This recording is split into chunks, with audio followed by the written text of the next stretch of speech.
Buenas tardes, tengan todos. En esta ocasión nos toca hablar de lo que es infecciones urinarias. Este es un tema bastante bonito, no es pesado, y lo vamos a ver en esta ocasión.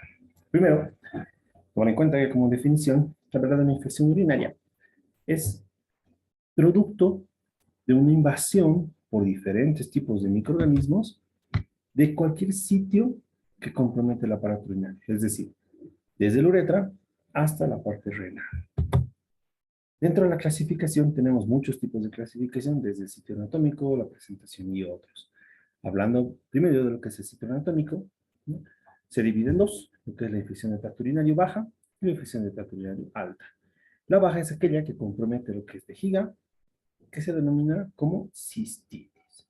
Cuando compromete uretra, se denomina uretritis. También podemos tener en estos casos la presencia de bacteriurias sin ninguna sintomatología. Cuando hablamos de infección urinaria alta, se refiere más que todo al compromiso de uréter y los riñones. Aquí, obviamente vamos a hablar propiamente de lo que es una pielonefritis.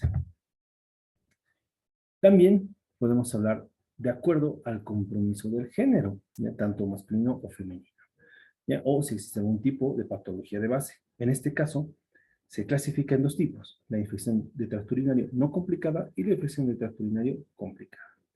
Si hablamos de infección de tracto urinario no complicada, es aquella que sintomáticamente se produce sobre todo en mujeres, ¿no? Obviamente que no estén embarazadas, que no tengan trastornos anatómicos o funcionales del sistema urinario.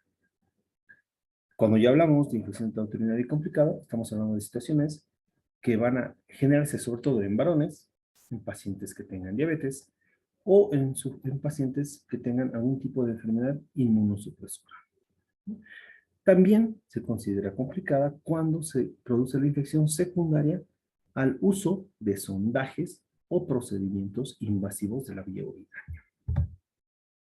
Ahora, también podemos hablar de una infección urinaria de acuerdo a el ambiente donde se ha adquirido. Puede ser una infección urinaria comunitaria o un paciente que se encuentre hospitalizado. Si hablamos de la comunitaria, es porque el paciente obviamente no tiene ningún tipo de procedimiento, ningún tipo de sondaje, ningún tipo de compromiso a nivel de hospital, y este paciente sufre una infección en el último año. Si hablamos de infección intrahospitalaria, es cuando el paciente adquiere la infección durante su estancia hospitalaria. Ahora bien, también podemos tener, de acuerdo al tipo de manifestación clínica, ¿ya? La infección urinaria baja, por ejemplo, se caracteriza sobre todo por cistitis, síndromes uretrales agudos, prostatitis, epididimitis o la uretritis. Cuando hablamos de infección urinaria alta, sobre todo se debe a la pielonefritis, nefronias, pionefrosis, la presencia de piocitos en el examen de orina y el compromiso renal. Y una de las complicaciones más grandes son los abscesos renales. Y finalmente, cuando no se trata o cuando dejamos progresar esta infección, puede llegar al punto de una urosepsis. Es importante conocer ciertos conceptos. Por ejemplo, ¿qué es un absceso perinefrítico? Este va a ser un absceso que se extiende fuera de los tejidos, es decir, fuera de lo que es el riñón, y compromete ciertos tejidos vecinos. El absceso renal ya va a ser una colección purulenta que se encuentra dentro del parénquima renal. Obviamente esto constituye una masa líquida y un factor de riesgo de muchas complicaciones. La bacteriuria es una presencia de bacterias en orina. La bacteriuria sintomática es la presencia de bacterias en orina, pero el paciente no tiene absolutamente ninguna sintomatología. La bacteriuria no significativa es cuando tenemos bacterias por debajo de las 105 unidades formadoras de colonias en orina, que obviamente no tienen ninguna repercusión clínica ni de requerimiento de tratamiento antibiótico. La significativa es cuando tenemos más de 105 unidades formadoras de colonia. Ya obviamente esto está por encima de lo normal. Ahora puede ser por contaminaciones uretrales o puede ser porque realmente hay una colonización a nivel de la vejiga. Ahora, la bacteriuria sin piuria, que decir que no hay células de tipo piocitos, esto sugiere más que todo una colonización bacteriana sin foco infeccioso. La cistitis es un síndrome caracterizado por disuria, polacturia, urgencia miccional y dolor suprapúbico. Vamos a hablar un poquito de la epidemiología de las infecciones, de la infección de las vías urinarias, siendo que estas son el segundo lugar de las causas infecciosas, ¿eh?, que acuden a centros hospitalarios. La mayoría de estas son producidas por agentes bacterianos. Estudios muestran que las infecciones de las vías urinarias aproximadamente son 7 millones de consultas por año, 2 millones de ellas son cistitis, el 15% de los antibióticos están dirigidos a tratar las infecciones de las vías urinarias. Hay estadísticas que muestran que aproximadamente 1 millón de pacientes con infecciones de vía urinaria acuden cada año a los servicios de emergencias por las complicaciones que presentan. Y más de 100,000 se hospitalizan por lo que es debido a pielonefritis. En el ámbito hospitalario, la infección de las vías urinarias representan el 40% de las infecciones adquiridas por procedimientos relacionados con la atención a la salud. Es decir, a nivel hospitalario, el sondaje, las biopsias, cateterismo vesical, el uso de procedimientos, ya sea cistoscopías u otros, ¿ya?, el 40% de estos van a generar una infección. Además, el 25% de pacientes que portan sondas vesicales pueden desarrollar, ¿ya?, infecciones urinarias. Es decir, una sonda máximo duraría hasta 7 días y posteriormente hacer un recambio. Cuando hay pacientes que están más tiempo con sondaje, pueden realizar infecciones urinarias hasta en un 25% de los casos. Lamentablemente se ha visto que las infecciones urinarias no generan un daño renal crónico frecuente, pero sí pueden llevar a un daño irreversible, ¿ya?, sobre todo cuando se da en niños o cuando existen pacientes que tienen trastornos anatómicos o funcionales de la vía urinaria, ¿ya? Y algo que es importante es el impacto económico, puesto que es una infección que se puede evitar con ciertos tipos de medidas de higiene y ciertos tipos de medidas nutricionales. Y estadísticamente se dice que a nivel anual, los gastos por infecciones urinarias llegan incluso a los 659 millones de dólares por año, ¿ya?, por ausencias laborales, bajas y demás, ¿no? Y estadísticamente en otros países incluso puede llegar hasta 1,6 billones de dólares anuales por los gastos de infecciones urinarias. Dentro de la etiología, ¿ya?, en pacientes inmunocompetentes, la causa más frecuente, obviamente, es la Escherichia coli. En segundo lugar está la Klebsiella sp y en tercer lugar el Proteus. Ya después tenemos otras bacterias como Pseudomonas, Enterobacter, Enterococos, Staphylococcus aureus, Staphylococcus aureus, incluso el Streptococcus agarictiae. Ahora, cuando algunas veces sospechamos de que el paciente no tenga una infección típica por Escherichia coli o tenga algún tipo de inmunosupresión, tenemos agentes bacterianos que pueden ser de siembra prolongada de crecimiento tardío, como la Gardnerella vaginalis, el Haemophilus influenzae, la Haemophilus parainfluenzae.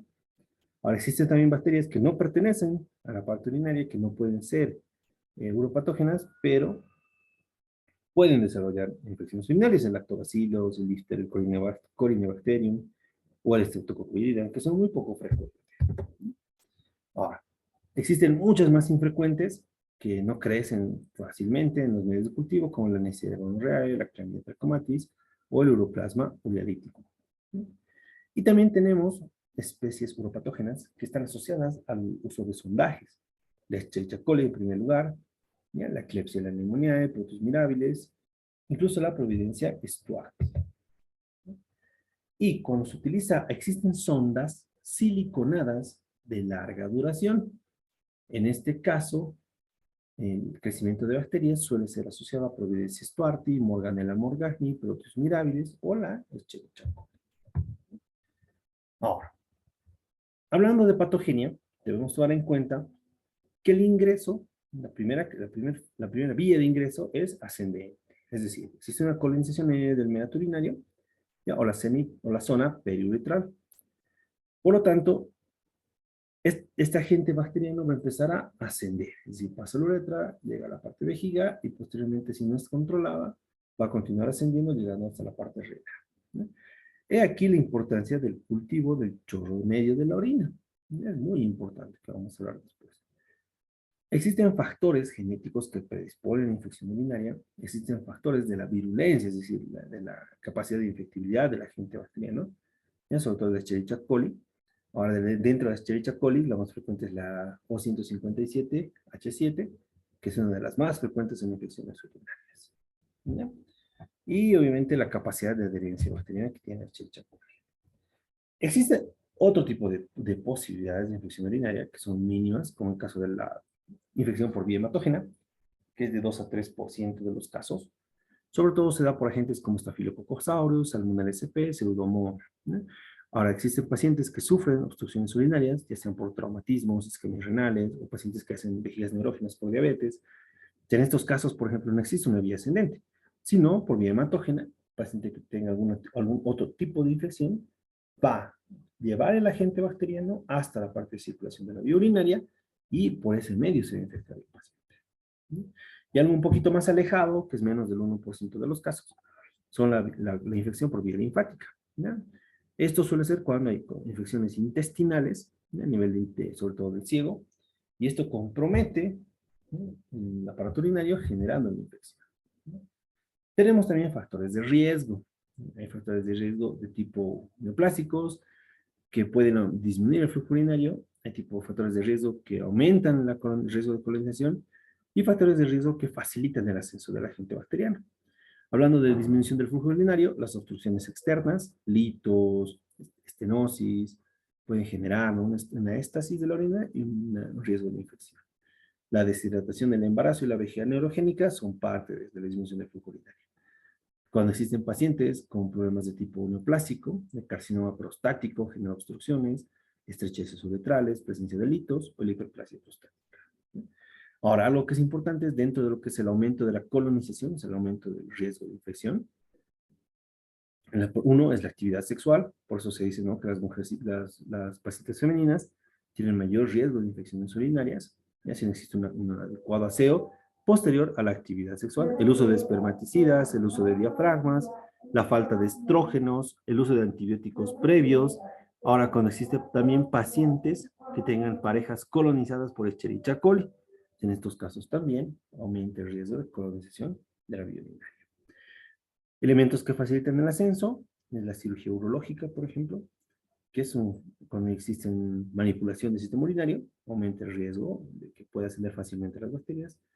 Instrumentación, incontinencia urinaria, incontinencia fecal, o pacientes que tienen una orina residual, ¿no? A veces no se logra vaciar adecuadamente la orina por diferentes tipos de lesiones.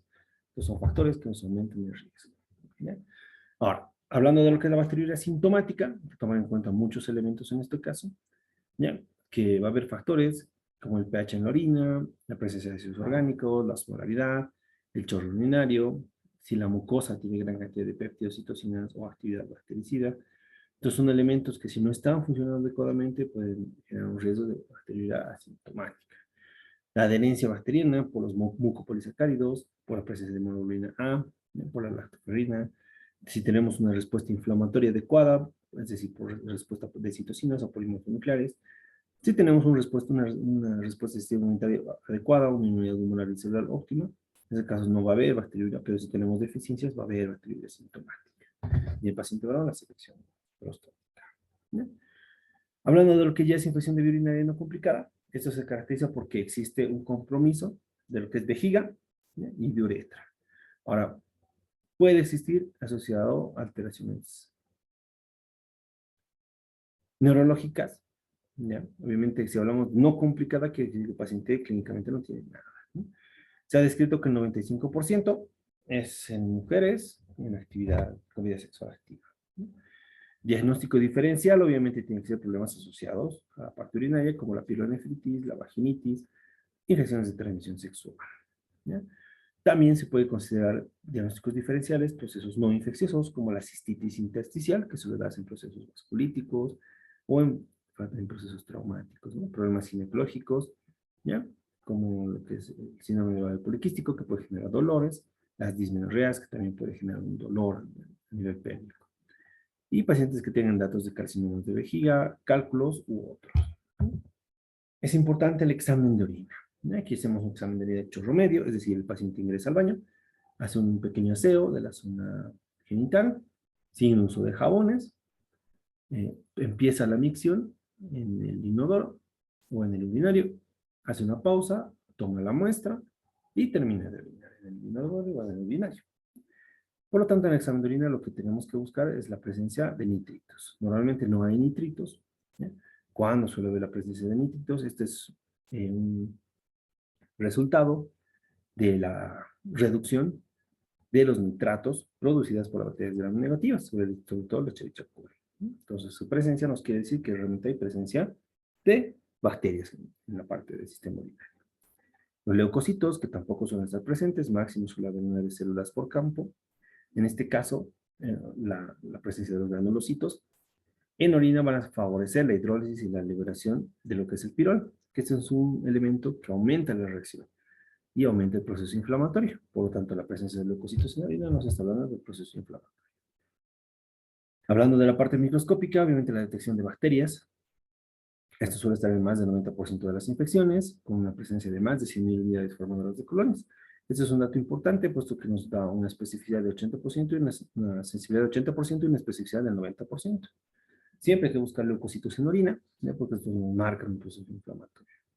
Hematuria también suele estar presente en el 40-60% de los casos de cistitis, pero también puede haber pacientes con granulonephritis, litiasis renal, presencia de tumores o vasculitis.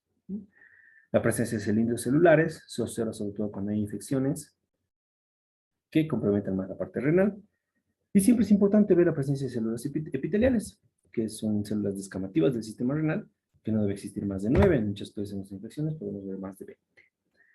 El cultivo obviamente es importante, tomando en cuenta el chorro medio, ya que debemos ver siempre que tenga más de 105 unidades formadoras de colonias. Ahora muchas veces suele haber menos de 105 unidades formadoras de colonias, con sintomatología de infección de vías urinarias. En estos casos sí podemos considerar que es una infección urinaria no complicada. Ya, y de hecho, la ITSA recomienda por lo menos tener un umbral mínimo dentro del cultivo de 1.000 unidades formadoras de colonias para recién administrar un medicamento. Cuando es menos, automáticamente muchas veces se decide no administrar ningún tipo de antibiótico.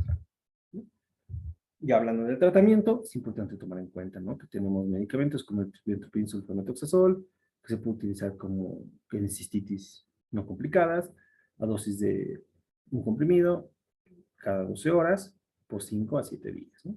Las quinolonas también se pueden utilizar, ¿ya?, a dosis de 250 miligramos, ¿ya?, o dosis plena en caso del adulto, que se utiliza 500 miligramos. Ya le ofrezco así de esa manera.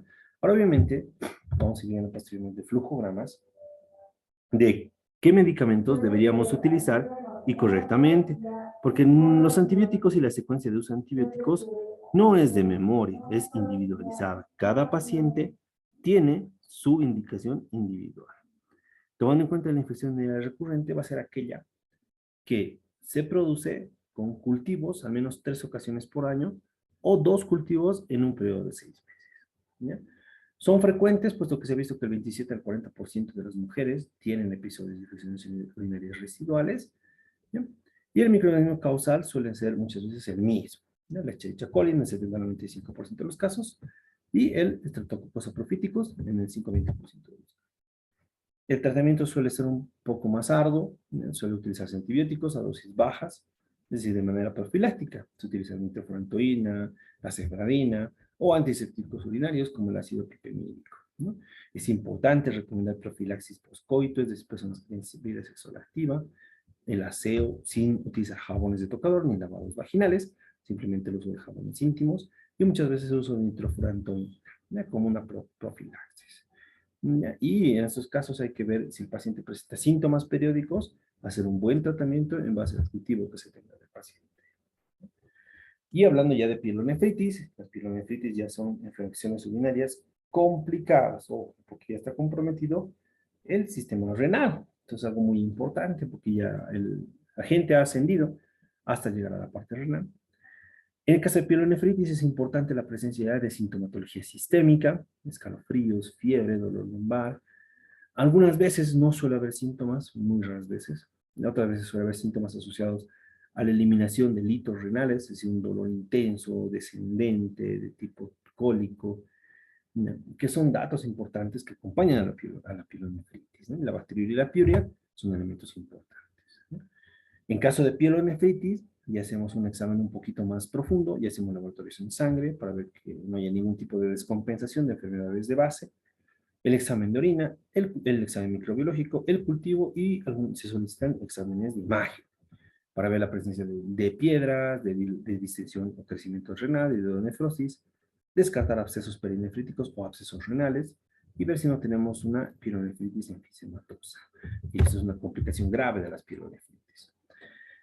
Hablando un poquito más del tratamiento ya un poco más profundo, cuando hablamos de pielonefritis no complicada, el cultivo nos muestra que hay más de 100.000 unidades, una presencia de Escherichia coli o Staphylococcus apophyticus, Proteus. ¿No? En estos casos, se puede recomendar el uso de cefalosporinas de primera generación o gentamicina, dependiendo la sensibilidad de la gente. Cuando tenemos ya una infección urinaria complicada, generalmente coli, Klebsiella pneumoniae, Proteus, en estos casos ya se recomienda utilizar cefalosporinas antipseudómonas, es decir, de tercera generación, o fluoroquinolonas. También se puede utilizar gentamicina o amicacina. ¿Ya? Cuando el paciente sufre un embarazo, en estos casos es un poco más complejo porque no podemos utilizar todo tipo de antibióticos. Tenemos opciones como la cefalexima, la cefotaxima, la amoxicilina. En algunos casos hay pacientes que pueden tolerar la nitrofurantoína, que no es muy bien tolerada en el embarazo, pero es una opción. No se puede utilizar quinolonas ni tetraciclinas en el embarazo. Cuando hablamos de pacientes que tienen infecciones asociadas a catéteres, en este caso obviamente depende del tiempo de uso de la sonda. Si es más de 14 días, menos de 14 días, podemos utilizar la cobertura para gram negativos y gram positivos. Es decir, combinar amoxicilina más ácido clorhidrato más una quinolona. ¿Ya? Y también se puede utilizar la gentamicina. Algo que es importante en las infecciones urinarias, lamentablemente, es la resistencia bacteriana. Hoy en día, por el uso inadecuado de antibióticos, se ha visto que muchos pacientes desarrollan una resistencia importante al tratamiento de infecciones y vías urinarias. Es por eso que debemos evitar el abuso del uso de quinolonas. Ya, lamentablemente, en la mayoría de las infecciones, lo primero que dan es quinolona. Y entonces eso hay que intentar evitar, ¿no? Porque dan más de 7 días, incluso 7 a 10 días. Y eso es algo que no debemos nosotros realizar, ¿no? Hay que manejar en base a lo que las guías del manejo de antibióticos en infección urinaria, ¿no? Nuestra primera opción, si es una prima infección, una cistitis no complicada, siempre va a ser el trimethoprim-sulfametoxazol. Nuestra segunda opción va a ser cefalosporina de primera generación. Si no existe respuesta, recién vamos a pasar a beta-lactam, amoxiclavulánico. Si no existe respuesta, recién vamos a ir ascendiendo progresivamente. De modo que las quinolonas no lo vamos a usar como una primera línea para evitar la resistencia temprana. No se olviden que debemos hacer siempre un manejo adecuado de antibióticos para evitar así resistencias cruzadas y a la larga unas complicaciones mayores en relación con la resistencia bacteriana. Muchas gracias por su atención. Tengan todos muy buenas tardes.